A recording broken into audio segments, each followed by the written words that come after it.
पसंद आपकी, पेशकश हमारी। मोहम्मदिया मंदी house near Mohammadia shawarma, Khadarbagh, नानल नगर, हैदराबाद।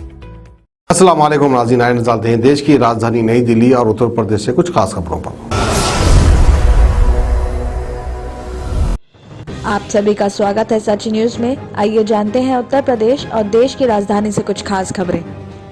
उत्तर प्रदेश में विधानसभा चुनाव का शंखनाद होते हुए राजनीतिक गतिविधियां भी तेज हो रही हैं। बीजेपी की योगी सरकार में श्रम मंत्री रहे स्वामी प्रसाद मौर्य अपने समर्थक विधायकों के साथ समाजवादी पार्टी में शामिल हो गए हैं।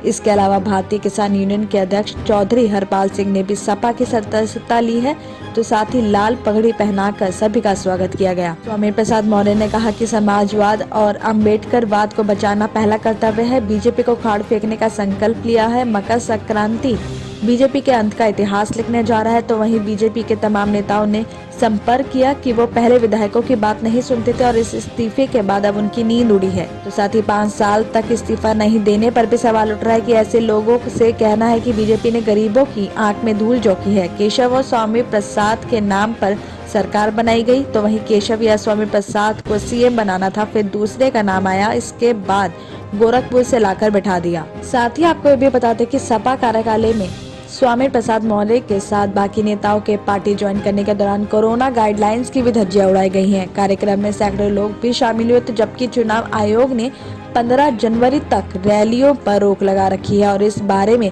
लखनऊ के जिलाधिकारी अभिषेक प्रकाश ने कहा कि ये कार्यक्रम बिना परमिशन के हुआ है और खबर मिलने पर मजिस्ट्रेट के साथ पुलिस की टीम को भी सपा कार्यालय भेजा गया है। रिपोर्ट के आधार पर जरूरी कार्रवाई भी की जाएगी।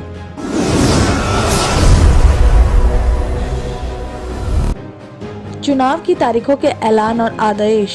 आचार संहिता लागू होने के बाद मुख्यमंत्री योगी आदित्यनाथ गुरुवार को गोरखपुर पहुंचे और देर शाम गोरखपुर मंदिर में दर्शन पूजन करने के बाद मुख्यमंत्री ने प्रदेशवासियों को मकर संक्रांति की बधाई दी। उन्होंने कहा कि कोरोना प्रोटोकॉल का पालन करते हुए पर्व मनाएं। मुख्यमंत्री ने ये भी कहा कि प्रदेश में वैक्सीन की रोजाना 25 लाख डोज लगाने के लक्ष्य के साथ काम किया जाना चाहिए। आपको बता दें कि मुख्यमंत्री योगी शनिवार को गुरु गोरक्षनाथ को खिचड़ी चढ़ाकर रविवार को सुबह लखनऊ चले जाएंगे। मुख्यमंत्री ने देर रात खिचड़ी मेले की तैयारियों की जानकारी भी ली और साथ ही मेला परिसर का निरीक्षण भी किया है। वीडियो कॉन्फ्रेंस के जरिए प्रयागराज के माघ मेले और मकर संक्रांति की तैयारी की भी समीक्षा भी की है।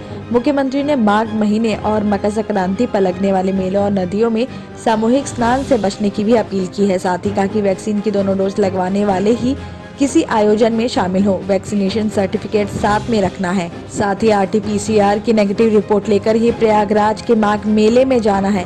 मेले की साफ सफाई और सैनिटाइजेशन का खास ध्यान रखा जाना चाहिए। मुख्यमंत्री ने कोरोना का वैक्सीनेशन बढ़ाने का भी निर्देश दिया है। साथ ही ये भी बताया जा रहा है कि आदर्श आचार संहिता लागू होने की वजह से मुख्यमंत्री योगी आदित्यनाथ का जनता दरबार शुक्रवार को नहीं लगेगा। इससे पहले हिंदू सेवाश्रम में जनता दरबार लगता रहा है और मुख्यमंत्री कैंप कार्यालय में जो शिकायतें आती हैं उन्हें संबंधित विभागों को भेजा जाता है और किसी मामले में फोन करके विस्तारण की भी बात नहीं कही जाती है।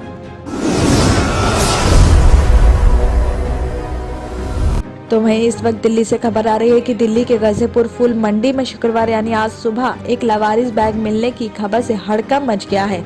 खबर मिलते ही पुलिस, बम निरोधी दस्ता और दमकल की कई गाड़ियां मौके पर पहुंची हैं और जांच करने पर पुलिस को बैग से IED विस्फोटक भी मिला है। मामले की गंभीरता को देखते हुए NSG और दिल्ली पुलिस की स्पेशल सेल के वरिष्ठ अधिकारी भी मौके पर पहुंचे हैं। आपको बता दें कि NSG ने IED की मात्रा को देखते हुए इसे निष्क्रिय करने के लिए गहरा गड्ढा खोदने की योजना बनाई। इसके बाद JCB को मौके पर बुलाया गया और गहरा गड्ढा खुदवाकर बम निष्क्रिय किया गया। दिल्ली पुलिस ने इस मामले में जानकारी दी है कि स्पेशल सेल मामले की जांच कर रही है और एक्सप्लोजिव्स एक्ट के तहत मामला भी दर्ज कर लिया गया है। तो वहीं NSG ने बम निष्क्रिय करने के बाद जानकारी दी है कि टीम ने गाजीपुर फूल मंडी से बरामद IED को टीम ने निष्क्रिय कर दिया है और IED के सैंपल जुटा लिए गए हैं और टीम इसे बनाने में इस्तेमाल किए गए केमिकल कंपोनेंट की जांच करेगी और रिपोर्ट सौंपेगी। इस मामले में NSG के अधिकारियों ने बताया कि बरामद IED का वजन लगभग 3 किलो था और NSG को इसके बारे में सुबह करीब 11 बजे दिल्ली पुलिस से जानकारी मिली।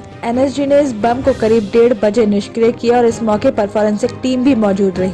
साथ ही भी बताया जा रहा है कि खबर मिलते ही पुलिस मौके पर पहुंची और बैग के आसपास के एरिया को खाली करवा दिया गया था और बम की कॉल सुबह 10:30 बजे मिली थी। वहीं बम को निष्क्रिय करने का जो वीडियो सामने आया है उससे ये साफ है कि विस्फोटक कितनी भारी मात्रा में था। दिल्ली के स्वास्थ्य मंत्री सत्येंद्र जैन ने शुक्रवार यानी आज सुबह प्रेस कॉन्फ्रेंस करके राजधानी में कोरोना के क्या हालात है इस बात की जानकारी दी है।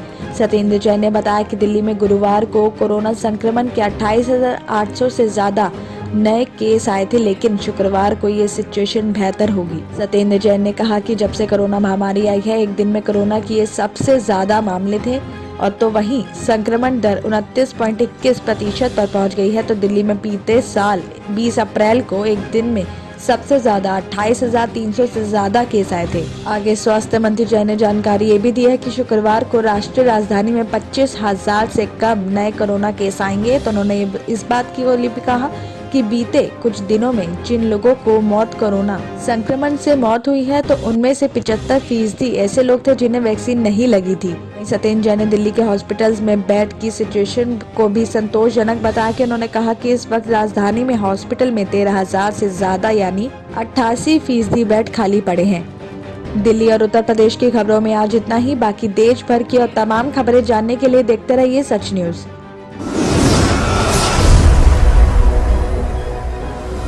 किडनी के अमराज से परेशान मायूस लोगों के लिए खुशखबरी। R&S यूनानी फार्मेसी किडनी और गॉल ब्लैडर स्टोन के खात्मे का जरिया। अब UNI स्टोन कैप्सूल्स के जरिए खात्मा कीजिए। No operation, no side effects, 100% result. सिर्फ UNI स्टोन कैप्सूल से मुस्तहिक लोगों के लिए खुसूसी रियायत। फिर से पथरी न होने का मुकम्मल इलाज। दर्द, कॉन्स्टिपेशन और पुराने कब्ज से निजात पाइए। आज ही तशरीफ लाएं।